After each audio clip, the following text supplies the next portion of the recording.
Fatalo fo le mai bonga lo jatnu ne fo tato feloa ile ne yaso ile tato pokalame masani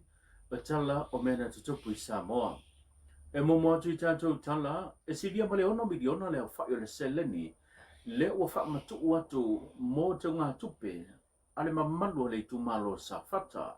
o le sol felo inga male senga matu stela fa pele so komiti o le na sa no i le suite te fono o komiti le fionga le sala noa ma ia fa pupula le vai ngole se le ni fa mnianga mo le tu malo sa fa ta so i linga le o nei tala Dona tala leo mwhai na tongi nā atu i tua i le aso le anafi. Mai le aso anafi le na amata tu i nā atu i tua i a tātou tau i mo le tu malo sa fata. Taimi la le nei wha maumaunga lo i ai taimi nei ia e lima afe lima se lau luasfu malfa ia watatawana maua lātou tupe ala le lātou bank accounts.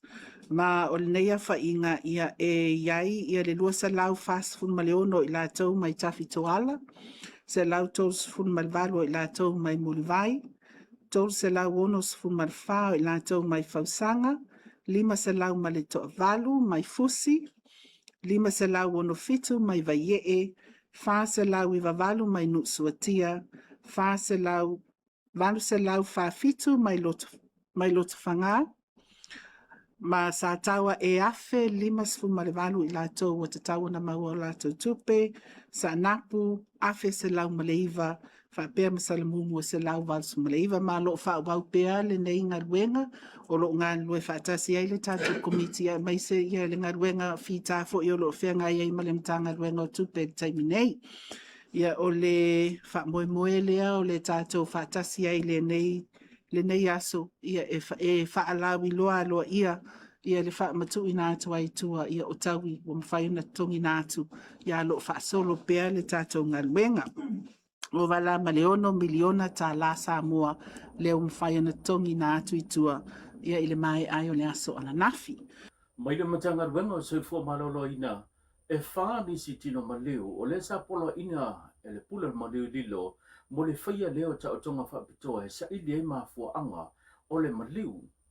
o lea tutulanga o lea na whaalia i se pepo whaamtalanga na malanga mai se tasi o foli fo mai mai le malo Australia e swa whaia Dr. Paul Petero mai e whaatino ina le nei au nanga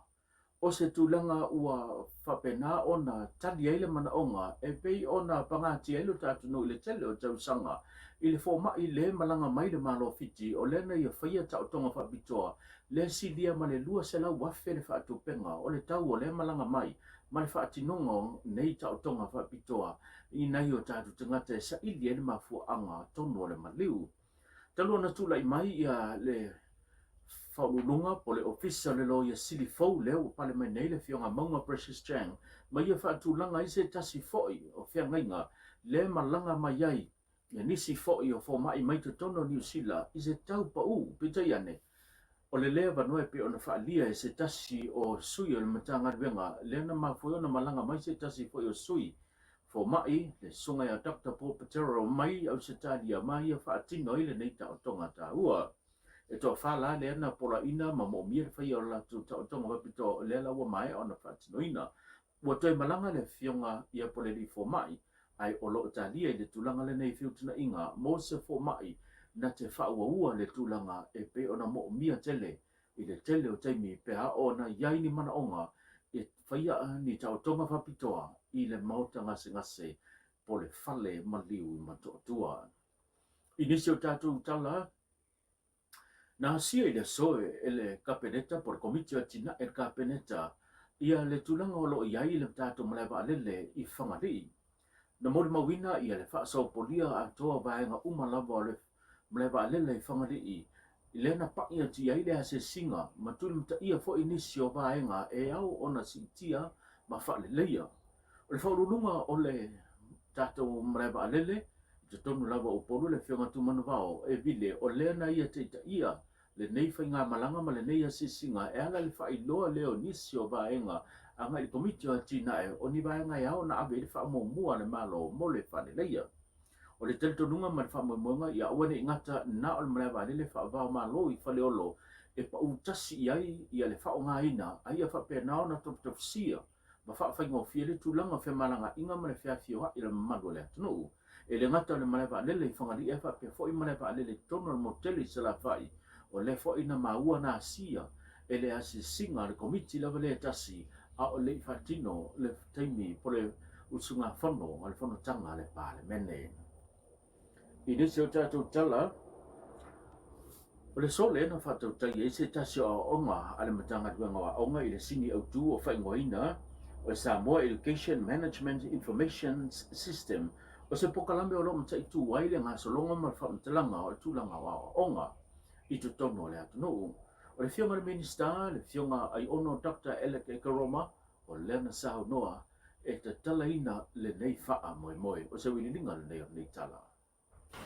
We attempted to build our own system in 2021. That effort taught us more than any textbook could. And through it all,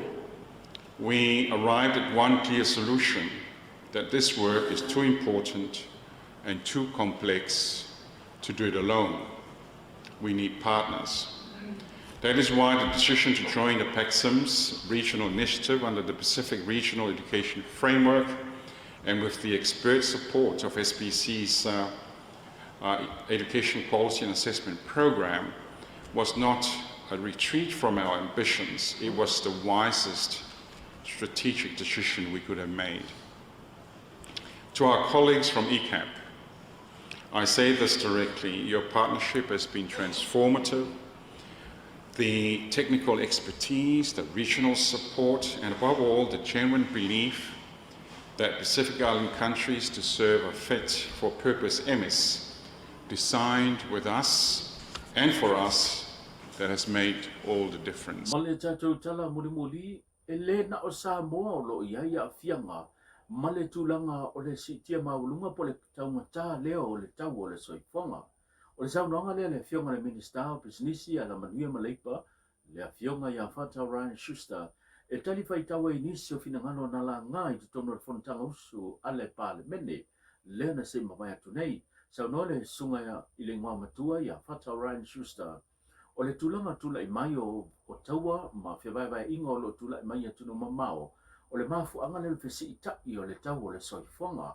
e fua le tele o lolo o wina mai atunu mamao leo lo whaunga haina o le tatu nu e le ngata le tulanga o tau mafa pa peha ia le tele o unanga mo mia e mai se fo le tulanga o le pensini po le suao o markarasini lea e masani o na whaunga haina ma mo mia tele le tatu nu a whai a fia ia Samoa o lo fa pena fo i o na fia ia pa anga o lo whai pa anga mga lui whaatasi mano tatu nu ai leo se tulanga le fau i le nei vai tau ia Samoa e masani lava o na whemomo wa i le tau o le soifuanga e fua i le tulanga o lo awina mai i le tele o loa mai i atunu mamao a o ta penanga lapa ia le malo o lo o tau mawhai le me sida ngata ai ina ia tu mama ina le tau o le soifuanga e fua fo i le tau ngā whatia i lo tātou watunoko. Tātou whiloa i la soa tae mo sisi whapoponga whasai fuaia.